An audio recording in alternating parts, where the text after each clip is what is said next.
పొట్టి శ్రీరాములు నెల్లూరు జిల్లా కావలి డివిజన్ పరిధిలోని బోగోలు మండలం కొండబిట్రగుంట శ్రీ ప్రసన్న వెంకటేశ్వర స్వామి వారి దేవస్థానం బెలకోట క్షేత్రం నందు శ్రీ ప్రసన్న వెంకటేశ్వర స్వామి వారి బ్రహ్మోత్సవాలు మార్చి 9వ తేదీ నుండి ప్రారంభం కానున్న సందర్భంగా కావలి శాసనసభ్యులు శ్రీ దగ్గుమాటి వెంకటకృష్ణారెడ్డి ఆధ్వర్యంలో వివిధ శాఖల అధికారులతో ఎమ్మెల్యే శ్రీ దగ్గుమాటి వెంకటకృష్ణారెడ్డి సమీక్షా సమావేశం నిర్వహించారు.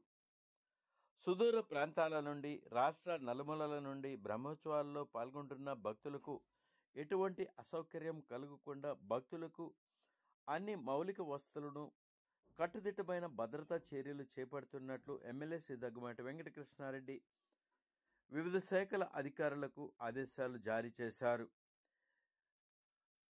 బ్రహ్మోత్సవాలు రాజకీయ పార్టీలకు అతీతంగా దైవ భక్తితో అత్యంత భక్తి శ్రద్ధలతో బ్రహ్మోత్సవ కార్యక్రమాలు ఆయన అవమానిస్తే మనం ఇంకా అవమానిస్తాం. అందుకని ఎందుకు పెట్టారు ఆ పేరు నాకు తెలిసి నేను ప్రసన్న వెంకటేశ్వర.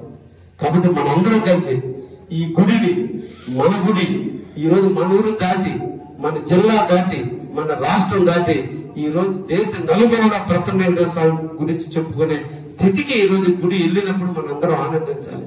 ఈ రోజు మీ అందరూ సహాయ సహకారాలు ఇస్తే దేవుడు కరుణిస్తే తిరుమల వెంకటేశ్వర స్వామిని దర్శనానికి పోయేవాడు ఇక్కడ కంకణం కట్టుకుంటే అక్కడ దర్శనం ఇచ్చేంత దూరంగా ఈ ప్రసన్న వెంకటేశ్వర స్వామి ఎదిగే అవకాశాలు ఉన్నాయి. మనం కష్టపడదాం, మనం సేవ చేద్దాం, ఈ దేవుడికి మనం సేవ చేద్దాం.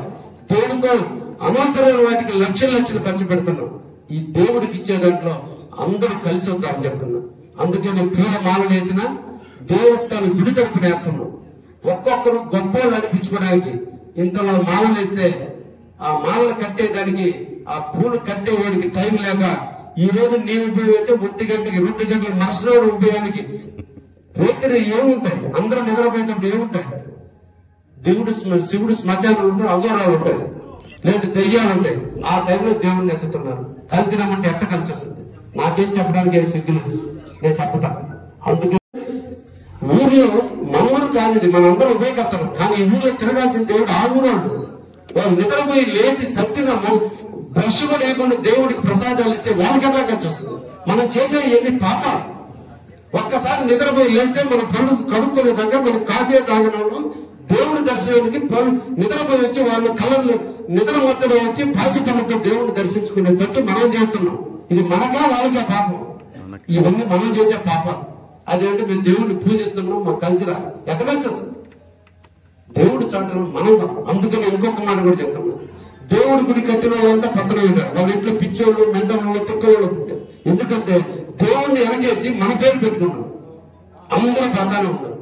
కాబట్టి ఇవన్నిటికీ స్వస్తి కలిగి ఒక శాస్త్రమైన తిరుమల దేవస్థాన శాస్త్రపరంగా మనం ఈ గుడిని ముందుకు తీసుకుపోతామని మిమ్మల్ని అందరినీ కూడా కోరుకుంటూ అధికారులు, పోలీస్ యంత్రాంగం, రెవెన్యూ యంత్రాంగం అందరూ కూడా మీకు సేవ చేస్తారు. ఎంపీడీఓ గారు ఇక్కడే ఉన్నారు, మీ పంచాయతీ సెక్రటరీ, మీ గ్రామాల్లో శానిటేషన్ సిబ్బంది ఎంతమంది ఉన్నారు, అందరినీ వేసి డిప్లాయ్ చేయండి ఇక్కడికి. అదేవిధంగా నేను కావలి మున్సిపాలిటీకి, ఇది మీ మండలంలో ప్రోగ్రాం అయినా కావలి మున్సిపాలిటీ వాళ్ళు ఆర్డీఓ గారు సూచనతో వాళ్ళు కూడా ఇక్కడికి వస్తారు. మీకు 60-70 మంది ఇక్కడ శానిటేషన్ ఇబ్బందులు ఉంటారు. టాయిలెట్స్ కానీ యూరిన్స్ కానీ పోయేదానికి కూడా అన్ని కూడా కొత్త తెప్పిస్తాము. అన్ని కూడా మేము చేస్తాం. తప్పకుండా అన్ని కూడా నెరవేరుతాయి. కోనేరులో నీళ్లు లేకపోతే ఇరిగేషన్ అధికారుల చేత నీళ్లు పెట్టిస్తాం. ఫైర్ సిబ్బంది వచ్చి ఉంటారు. కళాకారులు డప్పుల మధ్య దేవుడిని తీసుకుపోవాలి. ఇప్పటి వరకు అటువంటి సాంప్రదాయం లేకపోతే దేవుడు ఊళ్ళోకి తిరిగినంత కాలం 2 ప్రోగ్రాలు ఉండేటట్టు, కోలనో ఏదో ప్రోగ్రాం పెట్టేటట్టు అవన్నీ కూడా నేను రాత్రి డిజైన్ చేయడం కూడా జరిగింది. ఇవన్నీ కూడా చేస్తున్నాం. మీరు కూడా సహకరించండి. అందరూ కూడా ప్రసన్న వెంకటేశ్వర స్వామి ఉత్సవాన్ని మనందరం ప్రసన్నంగా తిలకిస్తూ ప్రసన్నంగా చేసి ప్రజల మెప్పులు పొందుకుంటూ దేవుని ఆశీస్సులు మనందరం పుష్కలంగా ఉండేటట్టు చేద్దామని మా ఆర్డీఓ డైనమిక్ ఆఫీసర్ కుర్రోడు ఫస్ట్ టైం వచ్చాడు. ఆయన ఆధ్వర్యంలో మనం అందరం కూడా అధికారులు కలిసి పనిచేయాలని మనసారా కోరుకుంటూ అవకాశం ఇచ్చిన అందరికి కూడా ధన్యవాదాలు తెలియజేస్తూ ముగిస్తుంది. సందర్భంగా నేను తెలియజేస్తున్నా. అక్కడ డిపాజిట్ చేయబట్టే ఈరోజు 4 కోట్ల రూపాయల దాకా బ్యాంకులో డిపాజిట్ అయింది. అన్నదానానికి దాదాపు 1 కోటి రూపాయల వరకు ఈ రోజు ఉందంటే గతంలో చైర్మన్ గా పనిచేసిన మాలేంద్ర కావచ్చు, లేదంటే రాధాకృష్ణ కాస్త కోస్తా ప్రజలకి ఉపయోగపడడానికి కష్టం అనిపించినా వీళ్ళు కష్టంగా ఉండబట్టి కష్టంగా చేయబట్టే ఈరోజు అంత డబ్బు మిగిలిందని కూడా మీకు ఈ సందర్భంగా తెలియజేస్తున్నా. అందుకని ఉపయోగకర్తలు కూడా ఈ సందర్భంగా రిక్వెస్ట్ చేసేది, ఈ గుడికి మొదట ప్రారంభించాలంటే రంగులు వేయాలి. 7 రోజులు ఉపయోగాలు జరగాలంటే 7 రోజులకు సంబంధించి దేవుళ్ళకి రంగు వేస్తే ఆ రంగులకు సంబంధించిన ఖర్చు అందరూ పెట్టుకోవాలా కలేదా?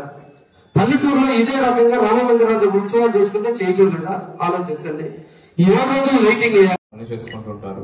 ఎవరికైనా ఏమన్నా వచ్చినా కూడా, సమస్యలు వచ్చినా కూడా అందరూ కూడా అధికారులు చెప్పండి. అలాగే క్రియేట్ చేసిన వాట్సాప్ గ్రూప్ కూడా క్రియేట్ చేయండి, అవన్నీ కూడా తెలుస్తూ ఉంటున్నాను. థ్యాంక్ యూ అండి.